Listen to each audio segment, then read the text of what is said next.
దేవుని నామానికి స్తోత్రం కలుగునుగాక. ఎలోహిం టీవీ ప్రేక్షకులందరికీ నా హృదయపూర్వక వందనాలు చెల్లించుకుంటున్నాను. జీవము కలిగిన దేవుని యొక్క కృపావర్షం మనందరిపై సమృద్ధిగా కురియునుగాక. దేవుడిచ్చిన ఇట్టి మాటలతో మన జీవితాలను దేవుడు కట్టునుగాక. చిన్న ప్రార్థన చేసుకుందాం. పరిశుద్ధుడా, ప్రేమ కలిగిన తండ్రి, నీకు వందనాలు. ఇతను కొరకై నీకు స్తోత్రాలు అయ్యా. మేము మాట్లాడుకుంటున్న ప్రతి మాట కొరకై నీకు వందనాలయ్యా. నా నోట నీ జీవం కలిగిన మాటలుంచి నాయన మాట్లాడటకు నీ కృప దయచేయండి. ఏ వాక్యమునకు ప్రభువా ఏ రీతిగా మాట్లాడాలో జ్ఞానం ఇచ్చిన ఆయన మీరు వాడుకోనండి. జ్ఞానమును ప్రత్యక్షత గల ఆత్మను మీరు మాకు దయచేయండి. నీ కృపతో బలపరచండి. మీ కార్యములు ప్రభు ఎంతో గొప్పవి కనుక నాన్న నీ పైన ఆధారపడుతూ ఉన్నాం ప్రభువా, మీరు సహాయం చేయండి. ఆత్మదేవా, మీరు మాకు సహాయం చేయండి ప్రభువా. పరిశుద్ధాత్మడా, సహాయం చేయండి. మీ ఆత్మవర్షం మాపై కుమ్మరించండి అయ్యా. మీ అభిషేకం మాపై ఉంచండి. మీరు మాతో మాట్లాడండి అయ్యా. నీ కృపాబాహుళ్యముతో మమ్మలను కప్పండి నాయన. నీ కృపతో మమ్మలను కనికరించి నీ నామానికి మహిమ తెచ్చుకోమని ఆది అంతం మీరయ్యుండి నడిపించిన ఆయన నీ కృపతో మమ్మలను జ్ఞాపకం చేసుకొని మీ దీవెనలు దయచేయమని యేసు పరిశుద్ధ నామమును అడిగి వేడుకుంటున్నాం తండ్రి, ఆమేన్. చిన్న పాట పాడుకుందాం.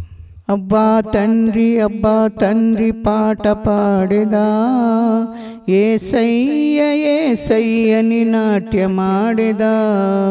అబ్బా తండ్రి, అబ్బా తండ్రి పాట పాడేదా, యేసయ్య యేసయ్యని నాట్యమాడేదా.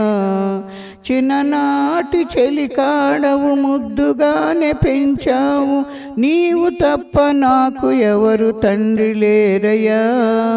నీవు తప్ప నాకు ఎవరు తండ్రి యేసయ్యా. నీవు తప్ప నాకు ఎవరు తండ్రి లేరయ్యా. నీవు తప్ప నాకు ఎవరు తండ్రి యేసయ్యా. అబ్బా తండ్రి, అబ్బా తండ్రి పాట పాడేదా, యేసయ్య యేసయ్యని నాట్యమాడేదా. గర్భమునా రూపింపకమునుపే నన్నెరిగితివే, నా కన్న తల్లి నన్ను కనకమునుపే ప్రతిష్ఠించితివే. గర్భమునా రూపింపకమునుపే నన్నెరిగితివే, నా కన్న తల్లి నన్ను కనకమునుపే ప్రతిష్ఠించితివే. ఏనాడో ఎరిగావు, ముందుగానే పిలిచావు. ఏనాడో ఎరిగావు, ముందుగానే పిలిచావు, నీవు తప్ప నాకు ఎవరు తండ్రి లేరయ్యా. నీవు తప్ప నాకు ఎవరు తండ్రి యేసయ్యా. నీవు తప్ప నాకు ఎవరు తండ్రి లేరయ్యా. నీవు తప్ప నాకు ఎవరు తండ్రి యేసయ్యా. అబ్బా తండ్రి, అబ్బా తండ్రి పాట పాడేదా, యేసయ్య యేసయ్యని నాట్యమాడేదా. దూరముగా నేనున్నప్పుడు వెంటాడితివే, నేను నిన్ను మరచిపోయినప్పుడు కుమిలిపోతివే. దూరముగా నేనున్నప్పుడు వెంటాడితివే, నేను నిన్ను మరచిపోయినప్పుడు కుమిలిపోతివే. కన్నీరు కార్చావు, నాకై విలపించావు. కన్నీరు కార్చావు, నాకై విలపించావు, నీవు తప్ప నాకు ఎవరు తండ్రి లేరయ్యా. నీవు తప్ప నాకు ఎవరు తండ్రి యేసయ్యా. నీవు తప్ప నాకు ఎవరు తండ్రి లేరయ్యా. నీవు తప్ప నాకు ఎవరు తండ్రి యేసయ్యా. అబ్బా తండ్రి, అబ్బా తండ్రి పాట పాడేదా, యేసయ్య యేసయ్యని నాట్యమాడేదా. నీ సన్నిధిలో నేనున్నప్పుడు ఆదరించితివే, నీ ఆత్మకై నే వేడినప్పుడు కుమ్మరించితివే. నీ సన్నిధిలో నేనున్నప్పుడు ఆదరించితివే, నీ ఆత్మకై నే వేడినప్పుడు కుమ్మరించితివే. నా దాహం తీర్చావు, ఊటలతో నింపావు. నా దాహం తీర్చావు, ఊటలతో నింపావు. నీవు తప్ప నాకు ఎవరు తండ్రి లేరయ్యా, నీవు తప్ప నాకు ఎవరు తండ్రి యేసయ్యా. నీవు తప్ప నాకు ఎవరు తండ్రి లేరయ్యా, నీవు తప్ప నాకు ఎవరు తండ్రి యేసయ్యా.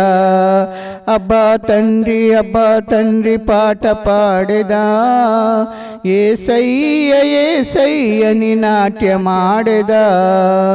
చిన్ననాటి చెలికాడవు ముద్దుగానే పెంచావు, చిన్ననాటి చెలికాడవు ముద్దుగా పెంచావు. నీవు తప్ప నాకు ఎవరు తండ్రి లేరయ్యా, నీవు తప్ప నాకు ఎవరు తండ్రి యేసయ్యా. నీవు తప్ప నాకు ఎవరు తండ్రి లేరయ్యా, నీవు తప్ప నాకు ఎవరు తండ్రి యేసయ్యా. అబ్బా తండ్రి, అబ్బా తండ్రి పాట పాడేదా, యేసయ్య యేసయ్యని నాట్యమాడేదా. అబ్బా తండ్రి, అబ్బా తండ్రి పాట పాడేదా, యేసయ్య యేసయ్యని నాట్యమాడేదా. హల్లెలూయా. దేవుని నామానికి స్తోత్రం కలుగును గాక. ఇదన వాక్య భాగంగా బందిపోటు బరబ్బాను మనము అంశంగా తీసుకున్నాం. అయితే వీనిని వద్దు, బరబ్బను విడుదల చేయమని కేకలు వేసిరి. ఈ బరబ్బా బందిపోటు దొంగ. ఈ మాటలు యోహాను సువార్త 18వ అధ్యాయం 40వ వచనంలో రాయబడినట్లుగా మనం చూస్తూ ఉన్నాం. బరబ్బా అనే మాటకు అర్థం ఏంటి అని అంటే తండ్రికి కుమారుడు అని అర్థంగా మనకు కనబడుతూ ఉంది. బర్ అంటే సన్, కుమారుడు. బెన్ అబ్బా అంటే ఫాదర్, తండ్రి అని మనము జ్ఞాపకం చేసుకోవాలి. హెబ్రీలో మనము చూసినట్లయితే బెన్ అబ్బా అని వ్రాయబడి ఉంది. గ్రీకులో అయితే తండ్రి కుమారుడు, సన్ ఆఫ్ ఏ ఫాదర్ అని చెప్పేసి రాయబడినట్లుగా మనము చూస్తూ ఉన్నాం. తండ్రి కుమారుడు అంటే బరబ్బాస్ అని మనము జ్ఞాపకం చేసుకోవాలి. బరబ్బకు వాని తల్లిదండ్రులు తండ్రి కుమారుడు అని అర్థమిచ్చు బరబ్బాను మంచి పేరు పెట్టారు. కానీ పేరుకు తగిన జీవితము ఆయనకు లేనట్లుగా మనము చూస్తూ ఉన్నాం. ఈయన యోధా జాతికి చెందినవాడుగా మనకు కనబడుతూ ఉన్నాడు. కానీ అతను భయంకరమైన దొంగ అని, కూనీకోరని, దోపిడీ దొంగ అని, ఒక ముఠా నాయకుడిగా ఉన్నాడు అని ఇతని గురించి లేఖనంలో అనేకమైన సువార్తికులు మరి వ్రాసి ఉన్నట్లుగా మనము చూస్తూ ఉన్నాం. యోహాను సువార్త 18:40లో వీనికి బందిపోటు బరబ్బా అను పేరున్నట్లుగా మనము చూస్తూ ఉన్నాం. మార్కు సువార్తలో వీడు అధికారులను ఎదిరించి కలహంతో నరహత్య చేసిన వారితో కూడా బంధింపబడి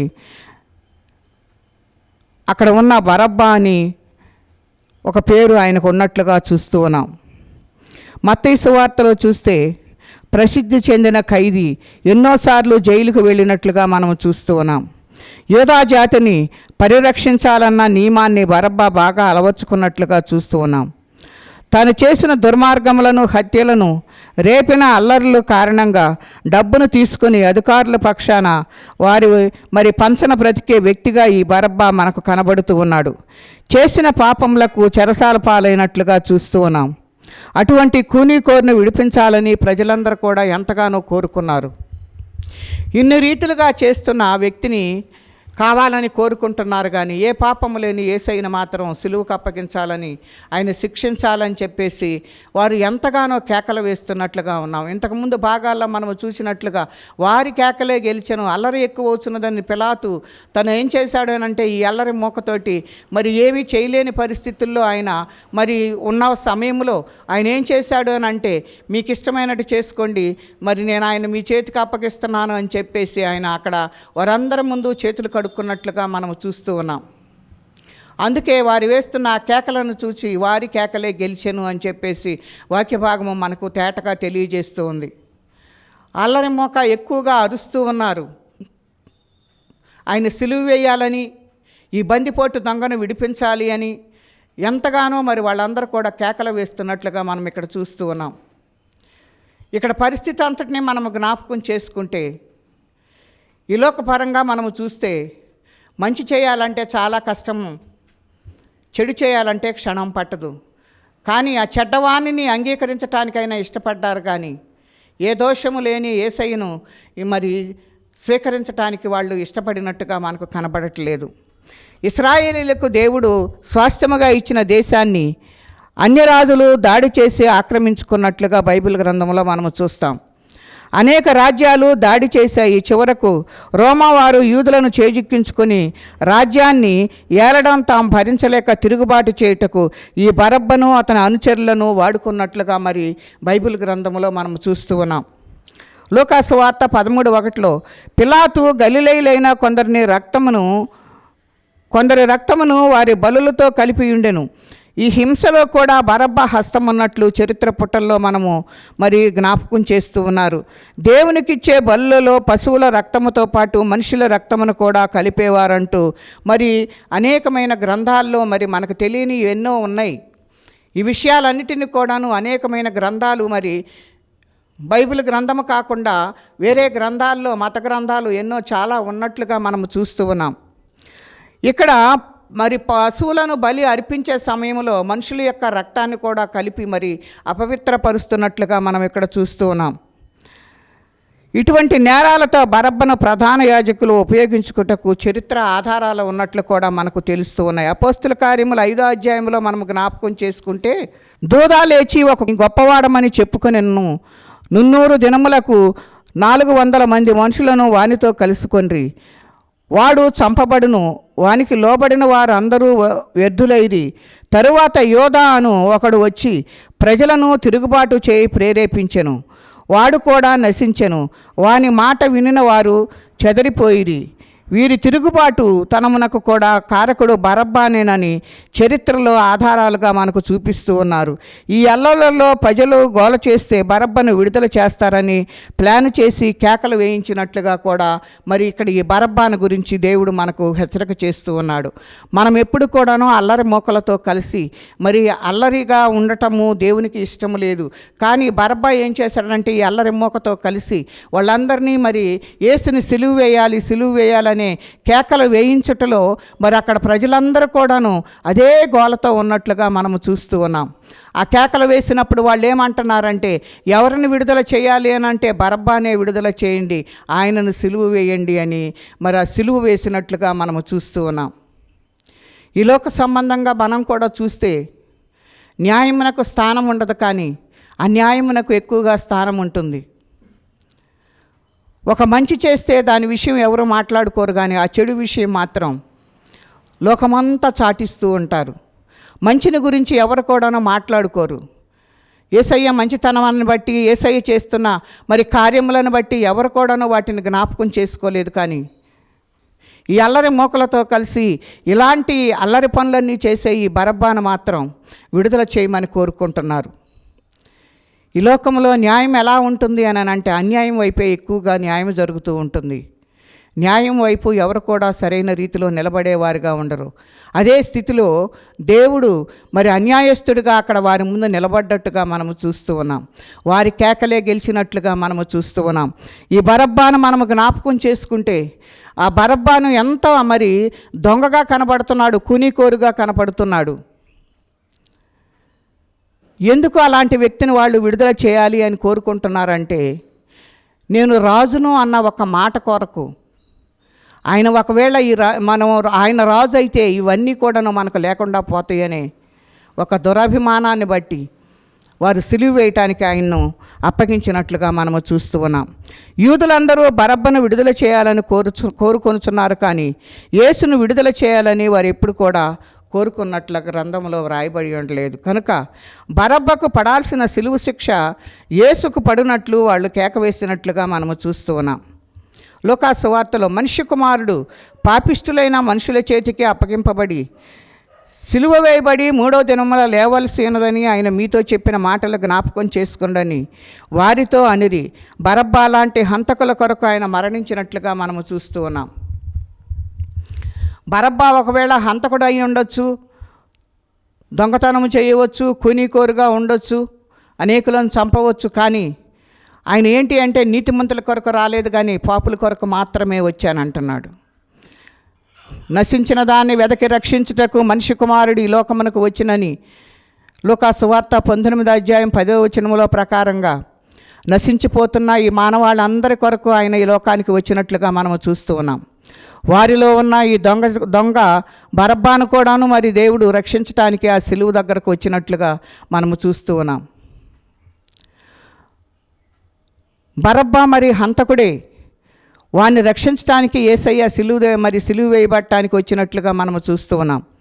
ఆ బరబ్బా కాదు, కానీ మన కుటుంబంలో మనం కూడాను అటువంటి పరిస్థితుల్లోనే ఉన్నాం. ఆయన దొంగతనం చేయొచ్చు, కానీ మనం ఇంకొక వేరే విధంగా ఇంకా వేరే ఏదో ఒకటి చేసి దేవునికి దూరమై జీవిస్తున్నట్లుగా మరి మనం జ్ఞాపకం చేసుకోవాల్సిన బద్దులమై ఉన్నాం. ఎందుకు ఆ రీతిగా ఉంటున్నాము అని అంటే దేవుని తెలుసుకొనక, దేవుని ప్రేమను ఎరుగక, దేవుడు ఎందుకు వచ్చాడో ఈ లోకమునకు తెలియక ఎంతగానో మరి మనము దేవునికి దూరమై జీవిస్తున్నట్లుగా ఈ వాక్య భాగాల ద్వారా మనకు దేవుడు హెచ్చరిక చేస్తున్నాడు. ఇలాంటి పాప భారంలో నుండి ఆయన విడిపించటానికే ఈ లోకానికి వచ్చినట్లుగా చూస్తూ ఉన్నాం. నీవు, నేను, నా కుటుంబము, నీ కుటుంబము కూడా ఇలాంటి నా పరిస్థితుల్లోనే ఉంది కనుక మనందరము కూడాను దేవుని దగ్గరకు రావాలని ఆయన ఎంతగానో కోరుకుంటున్నాడు. ఆయన నీ కొరకు నా కొరకే ప్రాణం పెట్టాడు కనుక దానిని గమనించి ఆయనను జ్ఞాపకం చేసుకుంటూ నా కొరకు ఇంత శ్రమ పొందిన దేవుని కొరకు నేను కృతజ్ఞతలు చెల్లించుకోవాలి, ఆయన చేసిన గొప్ప కార్యమును బట్టి నేను అనేకులకు సాక్షిగా ఉండాలి అని మనము జ్ఞాపకం చేసుకున్న బద్దులమై ఉన్నామని దేవుని యొక్క వాక్యము మనకు హెచ్చరిక చేస్తున్నట్లుగా మనము చూస్తూ ఉన్నాం. ఎలాంటి పరిస్థితుల్లో ఉన్నా నువ్వు వచ్చేవంటే చాలు, సంతోషముగా నువ్వు దేవుని దగ్గరకు వచ్చి నువ్వు పశ్చాత్తాపడినట్లయితే దేవుడు నిన్ను ఖచ్చితంగా విడుదల కలిగించే దేవుడుగా మనకు కనబడుతూ ఉన్నాడు. నువ్వు పశ్చాత్తాపడాలని దేవుడు ఎంతగానో ఎదురు చూస్తూ ఉన్నాడు. నీ జీవితాన్ని, అంతకుముందు నీ జీవితం ఎలాంటిదైనా పర్వాలేదు, అదంతా ఆయన వీపు మీద వెనక వేసుకుని దాన్ని జ్ఞాపకం చేసుకోడు. కానీ ఇప్పుడైతే నువ్వు పశ్చాత్తాపడతావో ఆ పశ్చాత్తాపడిన ప్రకారంగా దేవుడు నీ యొద్దకు వచ్చి నిన్ను కౌగిలించుకోవటానికి ఇష్టపడుతున్నాడు. నా బిడ్డ నా యొద్దకు వచ్చాడు అని ఆయన ఇష్టపడుతున్నాడు. అలా వచ్చినప్పుడు దేవుడు నీ పట్ల గొప్ప కార్యములు చేయటానికి ఆయన ఎంతగానో ఎదురు చూస్తున్నట్లుగా మనము చూస్తూ ఉన్నాం. బరబ్బా చేసిన పనికి శిక్ష విధించాలి, కానీ ఆ శిక్ష నుండి వారు తప్పించి యేసయ్యకు శిక్ష వేసినట్లుగా మనము చూస్తూ ఉన్నాం. కనుక బరబ్బా లాంటి హంతకుల కొరకే కాదు, కానీ మనందరికి వరకు కూడా ఆయన ప్రాణత్యాగం చేసినట్లుగా మనం చూస్తూ ఉన్నాం. మనందరము కూడా పాపులమే. నరహత్య చేయటమే పాపము కాదు, కానీ ఆయన ఆజ్ఞ అతిక్రమించటమే పాపం అవుతుంది. ఆ పాపానికి వచ్చిన జీతమే మరణం అవుతుంది. కనుక ఆ మరణము చనిపోయిన తర్వాత నువ్వు రెండో మరణము నుండి తప్పించబడాలని ఆయన ఈ లోకానికి వచ్చి నిన్ను నన్ను తప్పించటానికి ఆయన ఇష్టపడుతున్నాడు. కనుక నీవు నేను చేయవలసింది ఏంటంటే దేవుని యొద్దకు వచ్చి ఆయన యొద్ద పశ్చాత్తాపడితే నిన్ను నన్ను ఆయన క్షమించటానికి ఇష్టపడుతున్నట్లుగా మనం చూస్తూ ఉన్నాం. ఈ మాటలే మనకు ఈ వాక్య భాగం ద్వారా సాక్ష్యములుగా మనకు కనబడుతున్నట్లుగా చూస్తూ ఉన్నాం.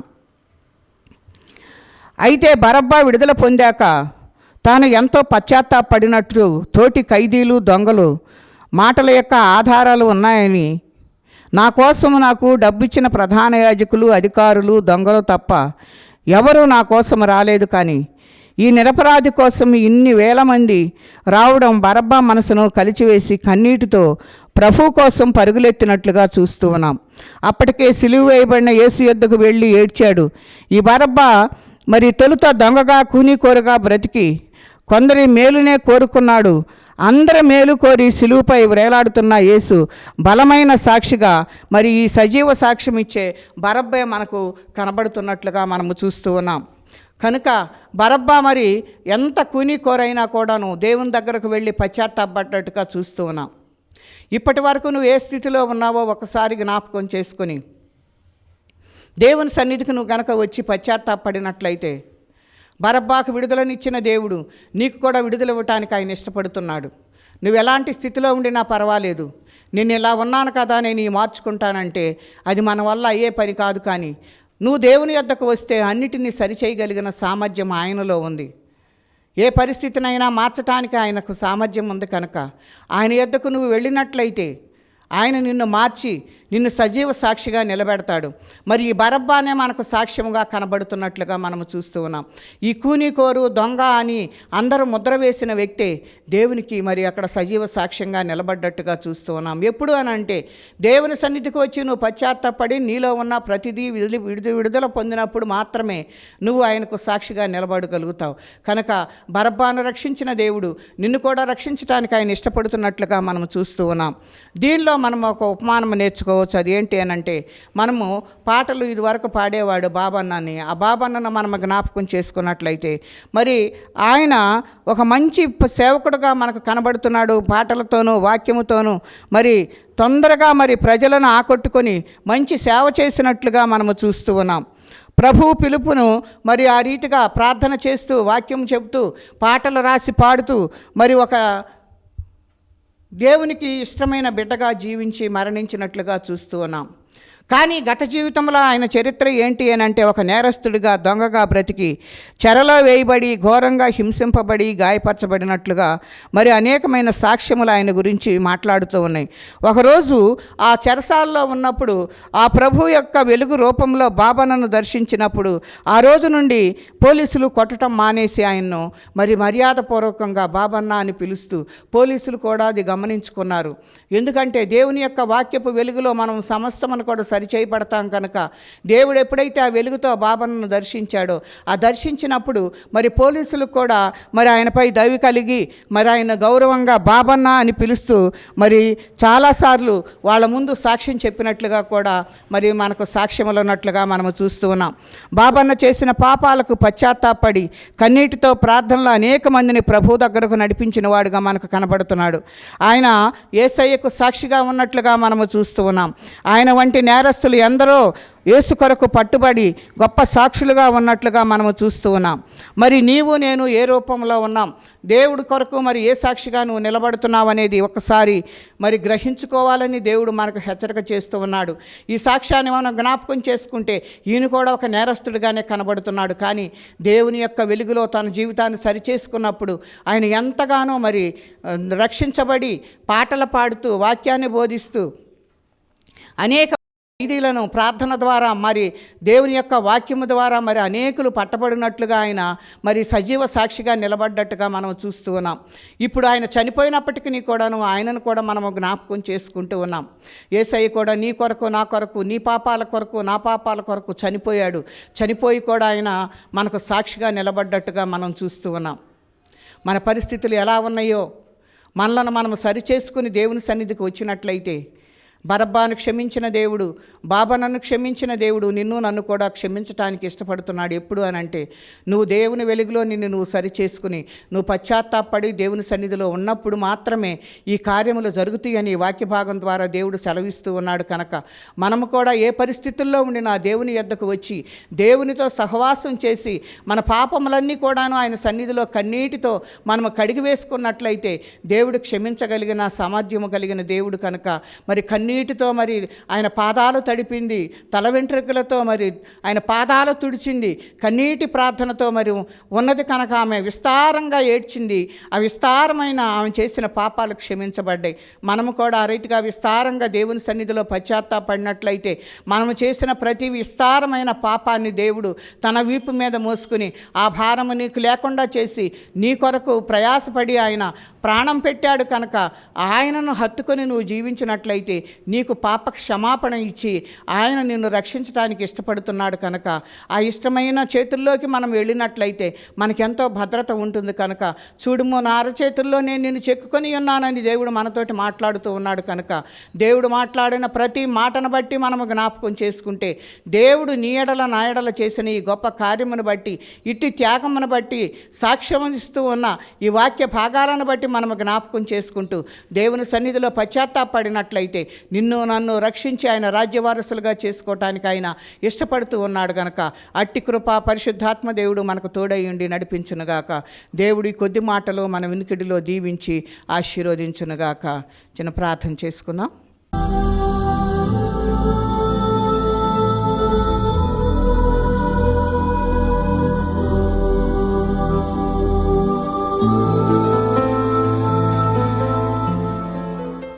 పరిశుద్ధుడా, ప్రేమ కలిగిన తండ్రి, నీకు వందనాలయ్యా. నీ కృపతో ఒకసారి దర్శించండి ప్రభా. నువ్వందరి పాపముల కొరకు నాయన చనిపోయిన దేవుడు అయ్యా. అయ్యా నా తండ్రి, దొంగల కొరకే కాదు నాయన, మా కొరకు కూడా చనిపోయిన దేవుడు. మీరు ఇచ్చిన సాక్ష్యముల ప్రభా నాయన, బైబిల్ గ్రంథంలో ఉన్న మాటలను బట్టి నాయన మేము ఏ స్థితిలో ఉన్నా నీ యొద్దకు వస్తే చాలు నాయన, మమ్మల్ని క్షమించి నాయన నీ యొద్దకు చేర్చుకునే దేవుడు అని నాయన, నీ భాగాల ద్వారా మమ్మల్ని జ్ఞాపకం చేసుకోవటానికి మీరు ఇచ్చిన కృపను బట్టి వందనాలు. నీ కార్యములు గొప్పవి కనుక నాయన నీ వైపు చూస్తూ ఉన్నాం. మీరు మాకు సహాయం చేయండి. మా కుటుంబాల్లో నాయన విడవబడి వారిని జ్ఞాపకం చేసుకోనండి అయ్యా. నీ దగ్గరకు రాకుండా ఉంటున్న బిడ్డలను దర్శించండి అయ్యా. ప్రతి ఒక్కరితో మీరు మాట్లాడండి. యవన బిడ్డలతో మాట్లాడండి అయ్యా. అయ్యా, రక్షణ లేకుండా ఉన్న బిడ్డల కొరకై వేడుకుంటున్నాం ప్రభా. అయ్యా నా తండ్రి, అంత సమయం అంతా వ్యర్థపుచ్చి నాయన చివరిలో వచ్చిన ప్రయోజనం ఉండదయ్యా. యవన కాలంలో నాయన నీ కాడి మోసేవారిగా ప్రతి ఒక్కరిని నాయన మీరు దయచేయండి ప్రభా. నీకు వందనాలు. మీ కార్యములు గొప్పవి కనుక నీ వైపు చూస్తూ ఉన్నాము నాయన. నువ్వు మమ్మల్ని గొప్ప చేసే దేవుడు అయ్యా, నాకు స్తోత్రాలు అయ్యా. నాయన నీ ఘనతనంతని పోగొట్టుకుని ప్రభా మా కొరకు సిలువయాగం చేసిన దేవుడు అయ్యా. మమ్మలను ఘనపరచుటకు ప్రభా అయ్యా మీరు ఘనహీనులుగా ఉన్నారు ప్రభా. నీకు వందనాలు అయ్యా. అయ్యా, ఇట్టి భాగ్యమో నాయన మీరు మాకు ఇచ్చారు. అందును బట్టి నీకు స్తోత్రములు చెల్లిస్తూ నన్ను, మమ్మలను, మా కుటుంబాలను, మా సంఘాలను ప్రభా నా తండ్రి అయ్యా మీ రాజ్య వారసులుగా చేయండి ప్రభా. ఎవ్వరూ విడువబడకుండా నాయన అయ్యా నా తండ్రి మీరు అక్కడ వచ్చే వరకు నాయన మీకు నమ్మకస్తులుగా జీవించేవారిగా మాకు సహాయం చేయండి. నీ కృపాభాగ్యం మాకు అనుగ్రహించి నాయన సమస్త కార్యములు నీ నామఘనత కొరకు జరుగుటకు కావలసిన కృపను దయచేసి అయ్యా మీ చిత్తమైతే మరొకసారి రీతిగా నా తండ్రి నేను స్తుతించుకునే భాగ్యము నాకు దయచేయమని యేసు పరిశుద్ధ నామమున అడిగి వేడుకుంటున్నాం తండ్రి. ఆమేన్.